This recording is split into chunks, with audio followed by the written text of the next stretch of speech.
Fridge খুলে দেখি কি অনেক দিনের কিছু মাছ রয়েছে। তো ভাবলাম কি রান্না করব, অনেক দিনের মাছ রয়েছে।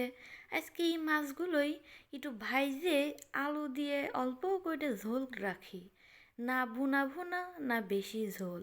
তো আজকে তাই করলাম। মাছ চারখান বাইর করে নিয়ে ভালো করে একটু ধুয়ে লবণ আর হলুদ দিয়ে একটু মাখা নিলাম। ভালোভাবে মাখাই নিয়ে সেটা আবার গরম তেলে উল্টাই পাল্টাই কাল্টাই ভালোভাবে ভাজিয়ে নিলাম। মাছগুলো ভাবলাম মেলা দিনকার, এই জন্য মাছগুলো একবারে কড়া কড়া করে ভাজিয়ে নিলাম। আপনারা কিন্তু বেশি দিনের মাছ হলে একটু কড়া কড়া করে আমার মতো ভাজিয়ে নিয়েন, না হলে কিন্তু রাঁধলি পরে একটু স্বাদও লাগবি না। আর যেটা স্বাদ লাগে না সেটা তো মুহিই দেওয়া যায় না। তারপরে ভাবলাম যে আলু কয়টাও ভেজে নিই। এই জন্য আলু কয়টাও তেলের পর দিয়ে একটু লবণ আর হলুদ দিয়ে ভালোভাবে একটু ভেজে নিলাম। নতুন আলু তো অল্প ভাজলেই হবেনি, এই জন্য অল্প করে আলু কয়টা গরম তেলে স্যানাত স্যানাত করে ভেজে নিলাম। আলু কয়টা ভাজা হয়ে গেল। এখন আলু কয়টা তুলে নিব। তা আলু কয়টা এক এক করে তুলে নিলাম। একবারে তুলবার গেলেই তেল গায়ে পড়তো, এই জন্যে কিছু কিছু করে আলু বাটিতে তুলে নিয়ে বাটা মশলা একবারে তেলের মধ্যে দিয়ে দিলাম।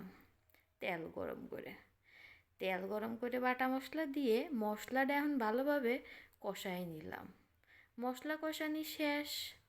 এখন এর মধ্যে দিয়ে দিছিলাম দারচিনি আর একটা এলাচ। এলাচ দিয়ে ভালোভাবে মশলা কষাইয়া দিয়ে দিলাম হলুদের গুঁড়ো আর একটু ধনে গুঁড়ো। আর মরিচ যেহেতু একবারে মরিচ পেঁয়াজ আর জিরে দিয়ে ব্লেন্ডার করে নিছিলাম।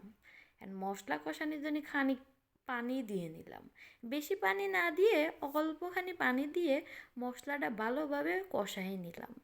যখন দেখছি উপরে তেল উঠে গেছে, সেখন মশলার মধ্যে আইটু পানি দিয়ে ভালোভাবে মশলাটা আইটু কষা নিলাম। কষানি যত ভালো হবি তরকারি ততই মজা হবে, এই জন্যেই মশলাটা ভালোভাবে কষাই নিলাম। আপনারাও রান্না করতে গেলেই মশলাটা যত কষাবেন ততই মজা হবে। মশলাটা কষানোর সাথে সাথে আলু গাছিন দিয়ে দিলাম।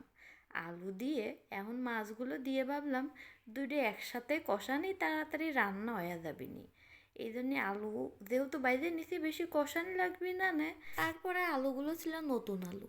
আর অন্য চুলায় রান্না করতেছিলাম আমার জন্য টাকি মাছ। আমি আবার টাকি মাছ ইদানিং ভালোই খাচ্ছি।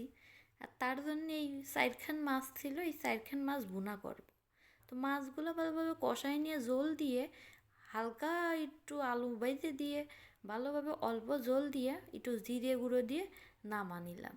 তো নামানির জন্য গ্যাসের চুলাটা অফ করে সুন্দর করে কড়াইটা ধরে নামা নিলাম। সাবধান কড়াই ধরার সময় কারো হাত যেন পুড়ে না যায়। কেমন হয়েছে রান্নাটা একটু কয়ে যায়।